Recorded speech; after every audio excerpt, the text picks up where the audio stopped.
Wearing high ivory heels, Marin walked with extreme caution, one hand clutching Yulia's. At last, they reached the waiting room adjacent to the arena, the reception hall. Two men were already inside. "You are truly beautiful today." Zeromian, resplendent in a ceremonial uniform of white and silver, gazed at her as though mesmerized. His long, molten silver hair was combed neatly back. Behind elegant spectacles, his deep-set eyes gave him a scholarly, intelligent air. "Lord Zeromian, you are even more beautiful." Marin offered the compliment with complete sincerity. Zeromian's earlobes flushed pink. He looked away. Now Marin's gaze turned to the Duke, who stood leaning on his cane with effortless majesty.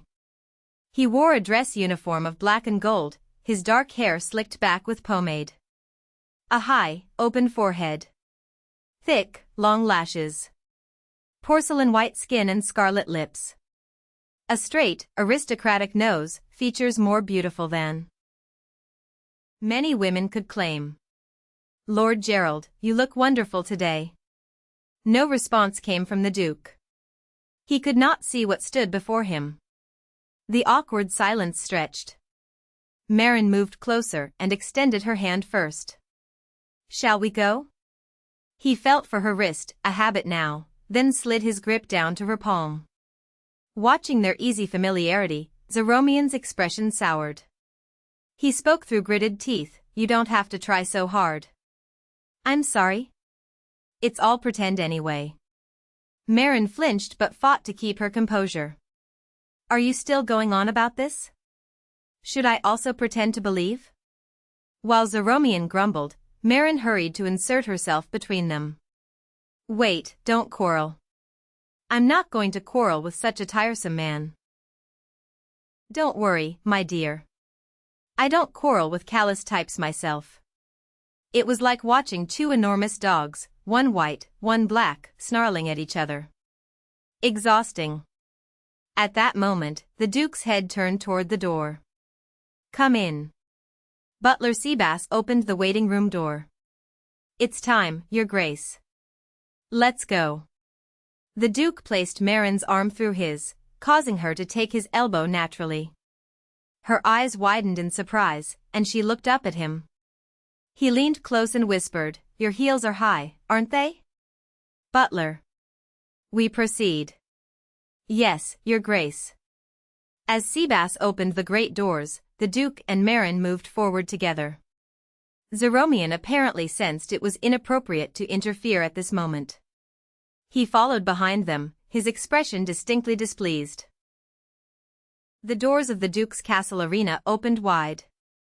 The vast hall, capable of holding hundreds of guests, was legendary for its ceiling, a masterwork painted by the great artist Sirionzo himself, completed just before his death. A beautiful sea rendered in crushed blue coral. Angels born from powdered pearls. A radiant sun crafted from molten gold. Art connoisseurs traveled to the Duke's castle simply to witness this painting. But the arena itself opened only for weddings of the Duke's direct bloodline, or for receptions of the utmost importance. Today, after a long closure, its doors welcomed guests once more. "My God, did you see those champagne pyramids? They're all O'Hare glass." O'Hare crystal was considered by the nobility to be unobtainable, even for vast sums.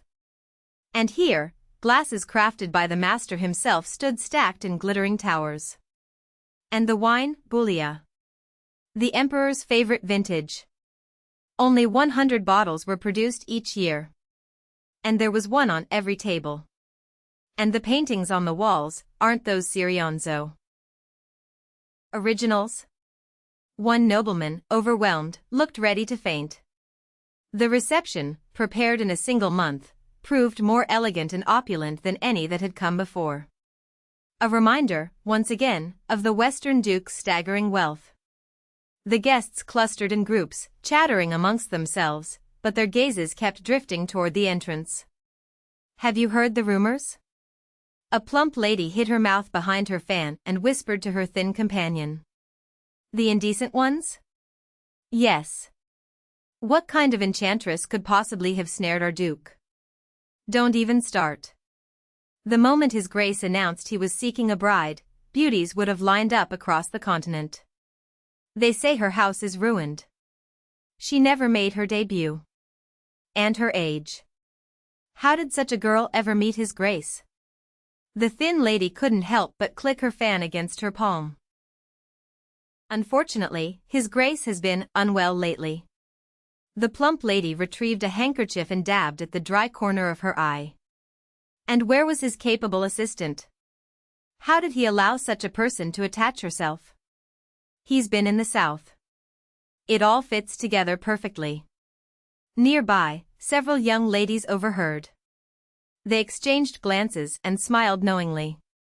At that moment, the majordomo at the entrance raised his voice, His Grace, Duke Gerald von Vines, and his bride, Lady Marin Shovens, daughter of Viscount Shovens. The instant the Duke entered the arena, every whisper died. Walking arm in arm with his bride, he looked nothing like a man suffering from an eye injury, save for the elegant cane in his hand and the fact that his eyes remained closed. As they approached, the nobles parted like water and bowed.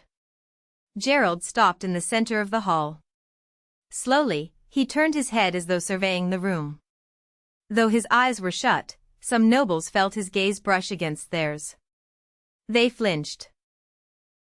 This was his first official appearance since the injury. The younger nobles, who had secretly underestimated him, now felt the full weight of his presence pressing down upon them. Allow me to formally introduce her. His voice carried effortlessly through the hall. My fiancée, Marin Shovens. She is dear to me. I ask that you all treat her as you would treat me. Every word resonated with quiet, immense power. Marin lowered her eyes, feigning modesty, and hiding her stunned expression. If Olive had been present, she wouldn't have been surprised. But if the Duke had prepared this himself, that was surprising. Even for the sake of maintaining their ruse, he was entirely too skilled at lying. Beneath the hail of stares, she raised her head. Some looked with curiosity. Some with mockery.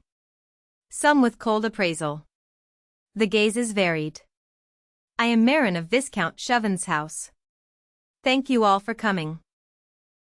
She smiled gracefully. I wish everyone a pleasant evening. The orchestra began to play. Soft music filled the hall. Under the weight of so many prying eyes, Marin forced her smile to hold. Your Grace, to see you so healthy, and on your engagement no less, congratulations. A gray-haired count with a magnificent mustache approached and bowed deeply. Count Mandria. Thank you. The Count, pleased at being remembered, smiled, then his expression sobered. And regarding Countess Audria, my deepest condolences. Today is a joyous day. Let us speak only of joyous things. Oh, forgive me. Count Mandria retreated with the air of a man who had overstepped. Behind him, a long line of nobles had already formed, each waiting to pay their respects.